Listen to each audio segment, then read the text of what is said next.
दोस्तों आज धुरंधर के बारे में बात करेंगे। वैसे तो धुरंधर पर इतनी बातें हो चुकी हैं कि कुछ बाकी नहीं बचा है। लेकिन यहाँ मेरे साथ मेरी दोस्त है सुजाता। जो दर्शक नए जुड़े हैं उनको बता दूं कि सुजाता मेरी बहुत पुरानी दोस्त हैं, पत्रकार हैं।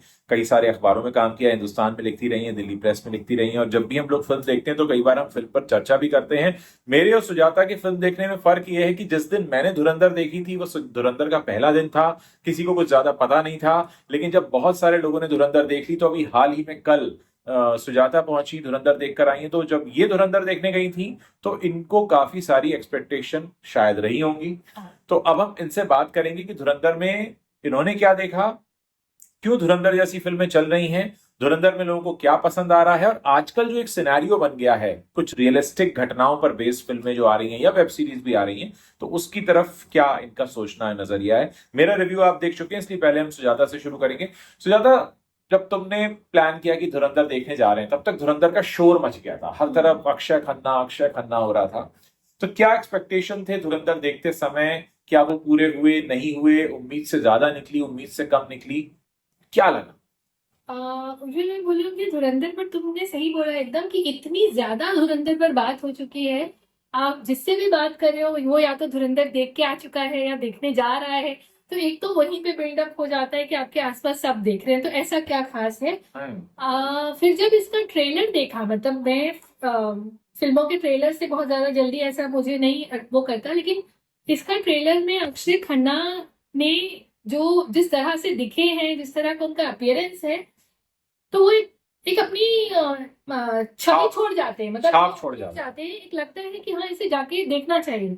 तो मैं कहूंगी कि शायद इस फिल्म को मैंने अक्षय, अब मैं ऐसा नहीं है कि मैं अक्षय खन्ना की बहुत बड़ी फैन हूँ, लेकिन उनकी जो वहां पे जो हमने बात की कि छाप छोड़ जाते हैं, तो उसकी वजह से भी मुझे लगा कि मुझे एक बार ये फिल्म देखनी चाहिए कि क्या फिल्म है और किस तरह की है। एक और जब मैंने फिल्म देखी तब तक उसकी जो लेंथ को लेके बहुत बात हो चुकी थी कि हाँ। बहुत लंबी फिल्म है, बहुत लंबी फिल्म है। तो जब मैं देखने गई तो मेरे मन में एक बात ये थी कि भाई बहुत लंबी फिल्म है और कहीं ऐसा ना हो कि बोर होके मतलब ऊब जाए। लेकिन एक दो जगहों को छोड़ के वो फिल्म, कहीं मुझे ऐसा नहीं लगा बहुत ज्यादा कि उसका लंबा होना आपको बहुत महसूस हो रहा है या बहुत खल रहा है या छोड़ के उड़ जाने वाली बात आ रही है, क्योंकि वो कहीं ना कहीं बांधे रखती है स्टोरी जैसे चल रही है। दूसरा, मुझे एक चीज और उस फिल्म की अच्छी लगी, वो हाँ। मैं तुमसे भी पूछना चाहती हूँ कि हाँ। तुम्हें क्या चीज ज्यादा अच्छी लगी है। मुझे उसका कैमरा कैमरा एंगल, जिस तरह से शहर को दिखाया गया, जिस तरह से लोगों को दिखाया गया, उनका चाहे वो हर एक एक्टर को, मतलब बहुत क्लोजअप शॉट्स भी हैं लोगों के, जैसे रणवीर सिंह के, अक्षय, लेकिन जिस तरह से उनको दिखाया गया है वो बहुत अच्छा लगा है। मुझे याद है जब मैं बात कर रहा था तुमने कहा भी था कि अक्षय खन्ना का रोल और जो उनका प्रेजेंटेशन है वो तो बहुत अच्छा है। लेकिन अक्षय खन्ना के रोल को उभारने में बहुत हद तक हाथ उस कैमरा एंगल का भी है जिसके जरिए अक्षय को दिखाया गया है। तो ये मैं बात बिल्कुल मानता हूं। मैं शुरू करूंगा धुरंधर के ट्रेलर से, क्योंकि जब धुरंधर का ट्रेलर आया तब सबने ये कहा कि एनिमल की कॉपी है। इनफैक्ट मैंने खुद ने कहा था ये बात कि यार ये तो एनिमल की कॉपी लग रही है। वही लंबे बड़े बाल वाला, दाढ़ी वाला हीरो है, सब तो मार काट मचा रहा है। लेकिन जब हम धुरंधर देखने जाते हैं तो हमें एनिमल की याद भी नहीं आती है। वो एक अलग ही डिफरेंट जोन है। सबसे खास बात जो मुझे लग रही है धुरंधर की वो ये कि इसको वेब सीरीज स्टाइल में शूट किया गया है। बाकायदा चैप्टर्स हैं, और जो ओवरऑल लुक एंड फील है वो ऐसा लगता है कि आप बड़े पर्दे पर बैठकर एक वेब सीरीज देख रहे हैं। खास बात ये है कि 2 घंटे बाद इंटरवल होता है और आपको पता नहीं चलता। एक सबसे अच्छी बात। दूसरा, हाँ, लियारी जो बनाया है, जो हमें अभी अब बाद में पता चल रहा है कि वो थाईलैंड में बनाया गया है। 6 एकड़ की जमीन पर एक बाकायदा पुराने पाकिस्तानी अखबारों से रेफरेंस लेकर वो जगह बनाई गई, तो वो भी एक और बहुत ही। उससे भी कितनी खूबसूरती से दिखाया गया, मतलब उसका हाँ। जो देखो ना, उसका बहुत फोटोग्राफिक जो वो है वो बहुत अच्छा है। आपके दिमाग में वो उसकी भी इमेजेस रह जाती रह हैं, मूवी जाती के है। बाद में भी आपके दिमाग में लहरी की इमेजेस रह जाती हैं। तो मेरे हिसाब से वो फिल्म का एक तो ये बहुत अच्छा लगा। दूसरा, मुझे उसमें लोगों का जो उनका मेकअप है, जो उनको जिस तरह से उनको स्टाइल किया गया है वो बहुत अच्छा है। चाहे इसमें मैं तुम्हें एक एग्जाम्पल देना चाहूंगी कि रणवीर सिंह, नॉर्मली हम जब इस तरह से किसी को दिखा रहे होते हैं टेररिज्म में या वहाँ इसका पाकिस्तान, तो हम हमेशा क्या करते थे, एक्टर्स में काजल लगा दिया जाता था या आंखों में पता काजल आ होता जाता था। है। यहाँ पे उसको लेंस दिए गए हैं, वो जो उसका उसका आई वो, मतलब एवरीथिंग, मुझे लगता है कि जिस तरह से उन लोगों का इवन माधवन का जो मेकअप किया मेकअप है, है, पहचान में नहीं आते पहचान वो। में नहीं आ रहा है। जो अपने जो पॉलिटिशियन बने हैं राकेश बेदी, राकेश बेदी, उनका उनका गेटअप, उनका हेयर स्टाइल पूरा चेंज है। इनफैक्ट सबसे ज्यादा हैरान तो राकेश बेदी ने भी किया है, बहुत कम स्पेस में वो अपनी छाप छोड़ कर गए हैं। लोग जैसे जब ये फिल्म आई है तो लोग कह रहे थे रणवीर सिंह की फिल्म है, और जब ये फिल्म चलने लगी तो लोगों ने कहा अक्षय खन्ना की फिल्म है। मैं कहूंगा ये हर कैरेक्टर की फिल्म है, क्योंकि सबने बराबर, आप अर्जुन रामपाल से एक्सपेक्ट नहीं कर सकते। हमेशा एक मजाक उड़ाया जाता है अर्जुन रामपाल का कि उनकी एक्टिंग, लेकिन अर्जुन रामपाल ने बहुत अच्छा काम किया, राकेश बेदी ने कितना अच्छा काम किया है। इनफैक्ट ऐसा लगता है कि इसकी कास्टिंग भी बहुत जोरदार तरीके से हुई है। गौरव गेरा पहचानने में नहीं आते हैं, नहीं छुटकी आते, शॉपकीपर हाँ, हमको किस तरह से बिल्कुल, कॉमेडियन के तौर पे जानते थे, तो हाँ, इस फिल्म में दो कॉमेडियन ने हैरान कर दिया, एक हाँ, गौरव गेरा ने और एक राकेश राकेश बेदी ने, तो बेदी। इसलिए भी ये फिल्म याद की जाएगी। और गेटअप की भी जो मैं बात करी, मेकअप की, देखो अर्जुन रामपाल को जो उनको सोने का दांत दिया गया है, और वो कहीं कहीं जो दिखता है, और वो अपने आप, तो हर एक कैरेक्टर की जो उसको स्टैब्लिश किया गया है, उसके गेटअप, उसके मेकअप से वो भी अपने आप में आपको याद रह जाता है। तो मुझे लगता है कि जो छोटी डिटेल्स है इसमें, हाँ, उसको बहुत अच्छे से, उसने फिल्म को बहुत अच्छे से उभारा है, मतलब। आजकल एक ट्रेंड भी हो गया है ना, आप ये देखें, अभी हमने कुछ दिनों पहले एक वेब सीरीज देखी थी, कांधार हाईजैक पर आई थी। राजीव गांधी की हत्या पर हमने वेब सीरीज देख ली है। हमने इमरजेंसी देखी जिसमें इंदिरा गांधी के दौर का जिक्र था।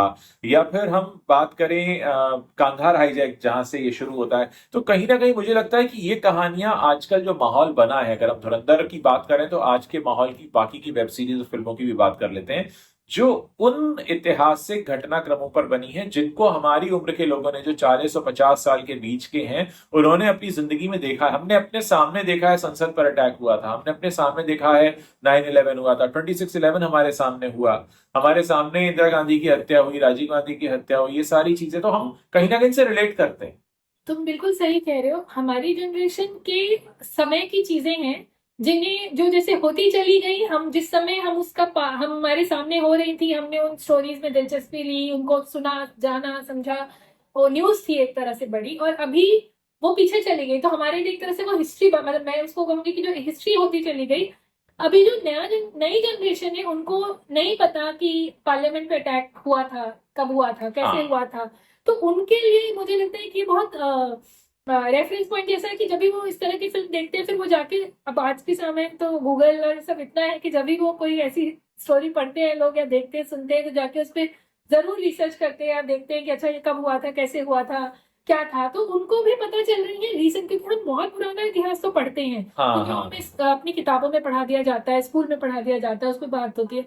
तो जो, लेकिन लास्ट जो 10 साल, 5 साल, 15 साल पीछे की बातें हैं, वो इतिहास भी नहीं बनी है, वो एक तरह से वर्तमान भी है, और वो छूट छूट भी गए हैं पीछे। तो एक उन पे बात करना, उनको दिखाना भी अपने आप में एक मुझे ये भी लगता है कि किसी भी खबर के बारे में जो नई जनरेशन है, वो सिर्फ अगर पढ़े कि राजीव गांधी की हत्या कैसे हुई थी, उसको पढ़ना और उसको देखना। मुझे याद है सोनी लिव पर वो पूरी डॉक्यूमेंट्री आई थी, मैंने देखी। या फिर हम इमरजेंसी की भी बात कर लेते हैं। इमरजेंसी फिल्म हालांकि बहुत ज्यादा पसंद नहीं की गई, एक बहुत बड़ी फ्लॉप रही, लेकिन कहीं ना कहीं इतिहास के पन्नों में झांकने की कोशिश। तो मुझे लगता है कि आज एक अच्छा काम जरूर हो रहा है। कुछ फिल्में चलेंगी, कुछ नहीं चलेंगी, वो सब तो होता रहेगा, लेकिन कम से कम आज के जो फिल्मकार हैं वो हाल फिलहाल की घटना मतलब पिछले 50 साल के इतिहास पर बात कर रहे हैं, उन पर फिल्में बना रहे हैं, उन पर कंटेंट बना रहे हैं। क्योंकि अगर हम फिल्मों के जरिए उन चीजों को फिर से रिविजिट कर लें तो वो अपने आप में एक बहुत बड़ी खूबसूरती है। बिल्कुल सही बोल रहे हो उज्ज्वल। जो राजनीतिक, जो पिछले कुछ सालों का जो राजनीतिक माहौल था, जो चीजें हो रही थी हमारे देश में,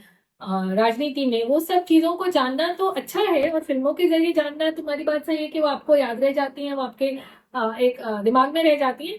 लेकिन मैं तुमसे इस पे पूछना चाहती हूँ, जैसे मैं बहुत मिस करती हूँ जो लव स्टोरीज बनती थी, हाँ, या जो कॉमेडी फिल्में बनती थी, हेरा फेरी जैसी, वो, तो क्या तुम्हें नहीं लग रहा कि इस समय उसकी पूरी जगह खाली हुई है? बिकॉज लास्ट कितनी सारी फिल्में सब राजनीति और ऐसे माहौल पर आ रही है, और मेरे को ऐसा लगता है कि बहुत एक वो खालीपन है उस तरह की फिल्मों का, जो अभी तक नहीं आ पा रही है। इवन चाहे जो हो, करण जौहर टाइप की फिल्में भी हम लोग अभी मिस कर रहे अब करण जौहर जब होम बाउंड बनाएंगे तो फिर लव स्टोरी कौन बनाएगा? हैं। अच्छा, एक और चीज है, जैसे लव स्टोरी की बात की तो हाल फिलहाल में मैंने दो लव स्टोरी देखी, एक धड़क 2 देखी और एक मैंने सयारा देखी। सयारा एक ऐसी फिल्म थी जिसका नशा आपके ऊपर छा जाता है, उसका म्यूजिक बहुत अच्छा है, लोग दीवाने होकर देख रहे थे, कुछ प्रोपेगेंडा भी था लेकिन ऑब्वियसली कुछ असलियत भी थी। दूसरी तरफ धड़क जैसी फिल्म आई, जो धड़क 2 जिसकी बात करेंगी, सामाजिक विषमता पर थी, जातिवाद पर थी, लेकिन वहां भी एक रोमांस था। तो बात बिल्कुल सही है कि रोमांस पर उतनी फिल्में नहीं बन रही है। मुझे लगता है कि शायद फिल्में हो, किताबें हो, साहित्य हो, वो उस दौर के हिसाब से बनता है। आजकल राजनीति और ये सारी जो करंट अफेयर्स हैं हमारे रग रग में बसे हुए हैं, इतने सारे कांड हमारे देश में हो रहे हैं, चाहे पॉलिटिक्स को लेकर हो, चाहे तमाम चीजें हमारे आसपास की। मुझे लगता है कि फिल्म मेकर्स भी अभी इस मूड में है कि यार हाल फिलहाल में जो हुआ है उसे दिखाया जाए। अब चाहे कश्मीर फाइल्स जैसी फिल्में हो, बंगाल फाइल्स जैसी फिल्में हो, केरला डायरी हो, ये सारी की सारी फिल्में आपको बता रही है कि जो फिल्म मेकर्स हैं वो हम आज की बात करना चाह रहे हैं। जब मैं आज बोल रहा हूं तो मतलब पिछला 50 साल को मैं आज मानकर चलता हूँ। बिल्कुल बात सही है तुम्हारी। जैसे सैयारा का हम अभी बात करें अगर, तो हाँ। सैयारा हम सबको बहुत अच्छी लगी थी। सैयारा का भी कई लोगों को जैसे तुम्हारे उसमें भी हमने बात करी कि नहीं अच्छी लगी, लेकिन एक लव स्टोरी, एक फ्रेश तरह की फीलिंग, एक तरह का म्यूजिक, एक नए नए चेहरे, मतलब वो फिल्म ने भी अपनी एक छाप छोड़ दी। उसको भी आप भूल नहीं पाओगे जल्दी, मतलब उस फिल्म की कहानी या उसका जो ये था उसको नहीं भूल पाओगे। पर ये जब हम राजनीति और ये चीजों को की बात करते हैं तो एक और चीज मेरे दिमाग में आती है, हो सकता है मैं गलत हूँ इस पे, मैं तुमसे जरूर पूछना चाहूंगी कि कहीं ना कहीं हम हिंसा और मतलब उसको भी दिखा रहे हैं ना स्क्रीन पे।